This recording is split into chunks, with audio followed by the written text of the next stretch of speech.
أعوذ بالله من الشيطان الرجيم. بسم الله الرحمن الرحيم. الحمد لله رب العالمين، والصلاة والسلام على أشرف الخلائق أجمعين،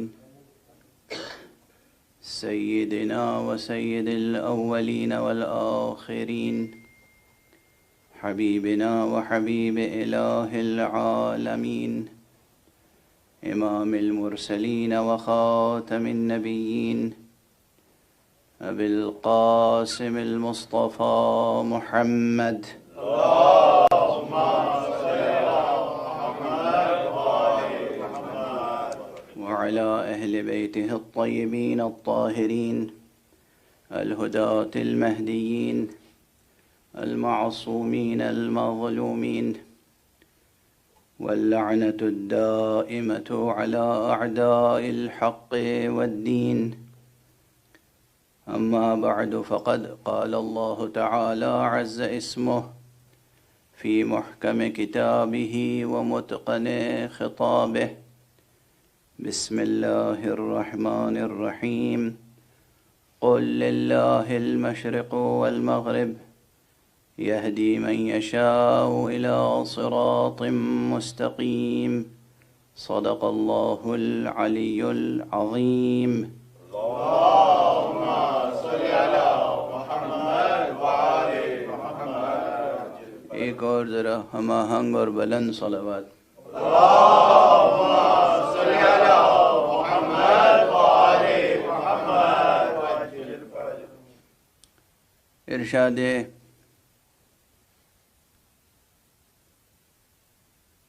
رب اکبر ہے کہ اے نبی فرما دیجئے کہ اسی اللہ کے لیے مشرق بھی ہے اور مغرب بھی. قل للہ المشرق والمغرب یہدی من یشاء الی صراط مستقیم. وہ جسے چاہتا ہے صراط مستقیم کی طرف اس کی رہنمائی فرما دیتا ہے. بظاہر مسلسل میں آپ کے سامنے یہ گزارش کر رہا ہوں کہ بظاہر یہ کلام حق بہت مختصر ہے، بہت سادہ ہے، بہت واضح ہے، لیکن واضح ہونے کے باوجود اس کی گہرائیاں بے پناہ ہیں. اور پھر پورے قرآن مجید میں اگر آپ صرف اس فعل کو اور اس کے مشتقات کو مختلف صیغوں میں، جو یہ فعل شاء اور یشاء اور مفرد میں اور جمع میں آیا ہے، اگر آپ اس کا تتبع کریں، جو ایک طالب علمانہ کوشش ہوتی ہے مطالعے کی، تو پھر یہ تقریباً سینکڑوں مقامات ایسے ہیں جن کو بہت توجہ کے ساتھ پڑھنا پڑے گا، اور وہاں پر جو سطحی نظر رکھتے ہیں وہ اس مغالطے میں مبتلا ہو جائیں گے کہ نعوذ باللہ قرآن میں تو تضاد اور تناقض بھی پایا جاتا ہے. چنانچہ تاریخ میں ایسے واقعات گزر چکے ہیں. ایک سے زائد مرتبہ یہ کوششیں ہوئیں کہ لوگوں نے قرآن مجید میں تناقض اور تضاد کی نشاندہی کے لیے کتابیں تالیف کی، لیکن جو محافظین قرآن تھے اللہ کی طرف سے مقرر، انہوں نے اس کا بر وقت کافی اور شافی جواب عنایت فرمایا.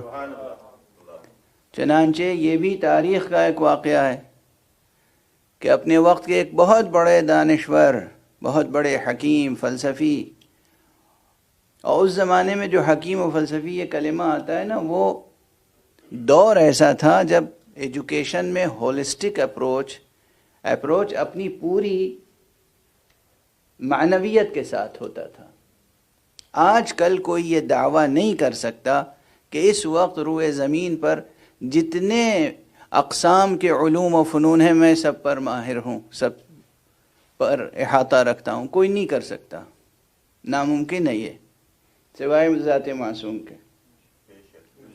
کوئی غیر معصوم، ایک عام انسان یہ دعویٰ نہیں کر سکتا. اتنا پھیل چکا ہے شجرہ مبارکہ علم. سائنس کی اتنی برانچز ہیں، ادبی علوم، فقہ کے اتنے شعبے ہیں کہ جہاں تک بات پہنچ چکی ہے، اب وہاں تک کوئی یہ دعویٰ کرے تنہا کہ میں تمام شعبوں اور تمام شاخوں اور تمام فروعات اور تمام مسائل پر مکمل احاطہ رکھتا ہوں، ممکن نہیں ہے. یہ دعویٰ اس کا درست نہیں ہوگا. لیکن اس زمانے میں گنے چنے علوم تھے، ہر علم میں مسائل کی تعداد بہت مختصر تھی.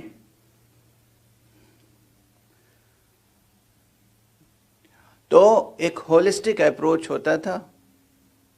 اپنے وقت کا سب سے بڑا عالم وہی کہلاتا تھا جو رائج اس دور کے تمام علوم میں دسترس رکھتا ہو یا احاطہ رکھتا ہو. تو حضرت امام ابو محمد حسن عسکری علیہ الصلاۃ والسلام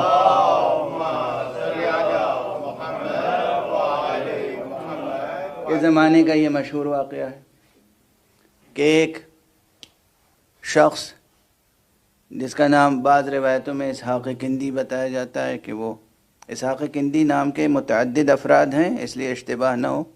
جو لوگ محققین ہیں وہ بہت توجہ سے تحقیق کریں.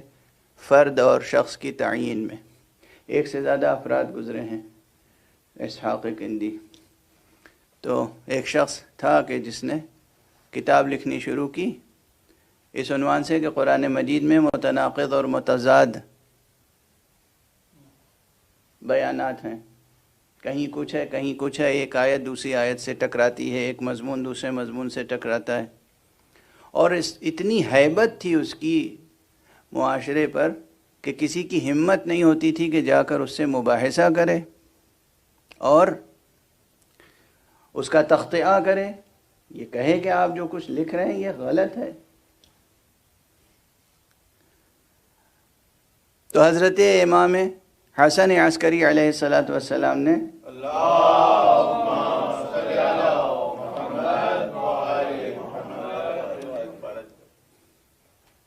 اپنے ایک تلمیذ کو، اپنے ایک شاگرد کو، ایک صحابی کو آمادہ کیا اور کہا کہ جا کے تم اس کے شاگردوں میں شامل ہو جاؤ اور اس کا اعتماد حاصل کر لو. اور جب اعتماد حاصل ہو جائے تو تنہائی میں کسی وقت اس سے کہو میں نے سنا ہے کہ آپ نے اس موضوع پہ کتاب تصنیف فرمائی ہے. کہا کہ ظاہر ہے وہ کہیں گے کہ ہاں، اور پھر اس سے یہ کہہ دینا کہ کیا جس آیت کا جو مفہوم آپ نے سمجھا ہے قائل کا بھی یہی مفہوم ہوگا، یہی معنی مراد متکلم ہوں گے. بس اتنی سی بات کہہ دینا. دیکھیے کبھی کبھی بہت بڑی بڑی بحثوں کا جواب ایک چھوٹا سا فقرہ ہوتا ہے، یہ یاد رکھیے، مگر دانش مند کے لیے. ورنہ مرد ناداں پر کلام نرم و نازک بے اثر.